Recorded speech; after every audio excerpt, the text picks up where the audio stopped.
finally, the second argument that's part of this pro-choice attack says that we should keep abortion legal because if it's made illegal, women will be forced into dangerous back alley abortion clinics again, and they'll die by the thousands, right? They'll tell you won't believe the bloodshed of women dying from back alley dangerous coat hanger abortions, right? And they're referencing the supposed infamous coat hanger abortions, like these two women here, in back alley abortion clinics when abortion was still illegal.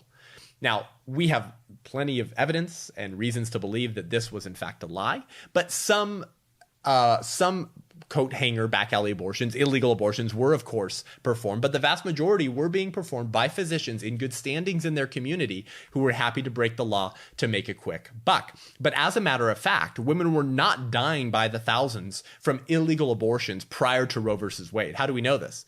Well, Bernard Nathanson, who was an abortionist and the co-founder of the National Abortion Rights Action League, one of the foremost defenders and organizations on the front lines of the pro-abortion movement, later became pro-life and wrote a book entitled Aborting America. And in that book, he acknowledged that he and the abortion rights movement lied about the number of women who were dying from illegal abortions. Here's what he had to say in his book after his conversion. He said, when we spoke of the number of deaths from illegal abortions, it was always 5,000 to 10,000 a year.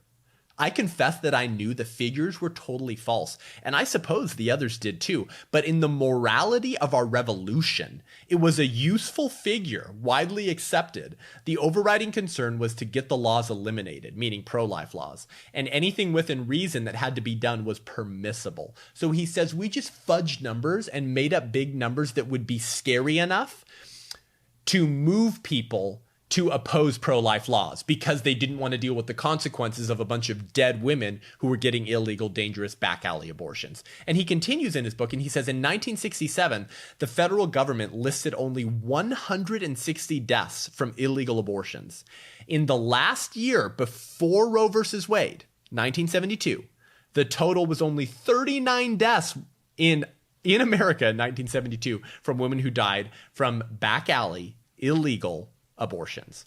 So when they're referencing back to this massive bloodbath of women who were dying from illegal back alley abortions, and hey, do you want to go back to those times, pro-lifer? All of those numbers are a complete lie, and we know it because the man who was helping fabricate the numbers to scare people into opposing pro-life legislation says so.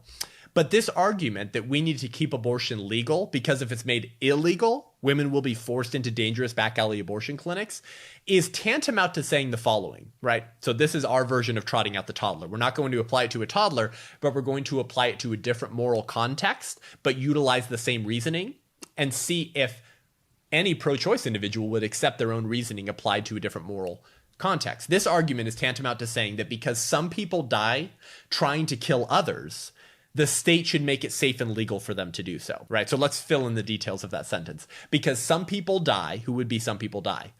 The pregnant women getting the abortion. Because some people die trying to kill others. Who's others? Their unborn children. Because some women die trying to kill their unborn children. The state should make it safe and legal for them to do so.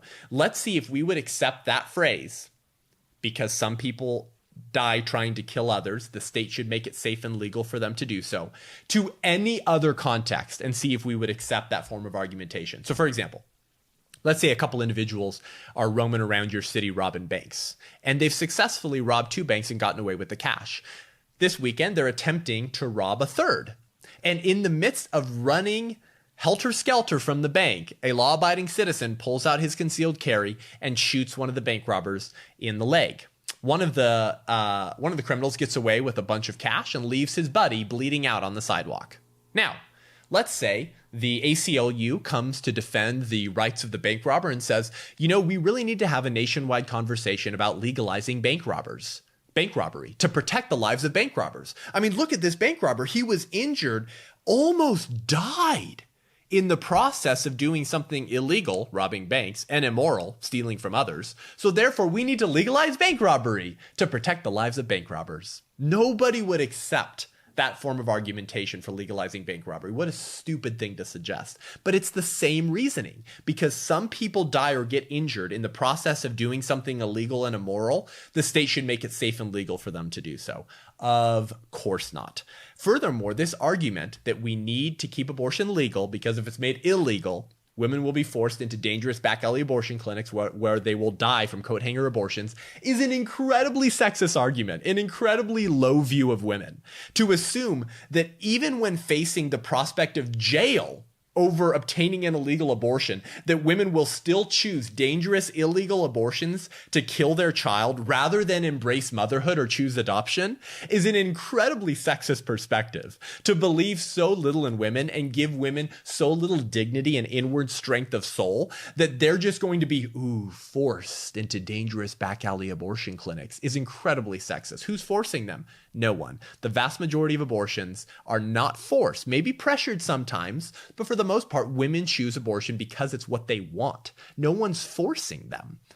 So they're choosing it themselves. So what a low view of women that the pro-abortion movement has to use that type of language, that women will be forced into dangerous back alley abortion clinics. The pro-life movement has a far higher view of women, which is that when faced with the moral conflict of considering choosing an illegal abortion that breaks the law and violates the moral natural law of killing your unborn child, that most women will choose life and embrace motherhood, or at the very least, choose adoption. The pro-life movement has a higher view of women.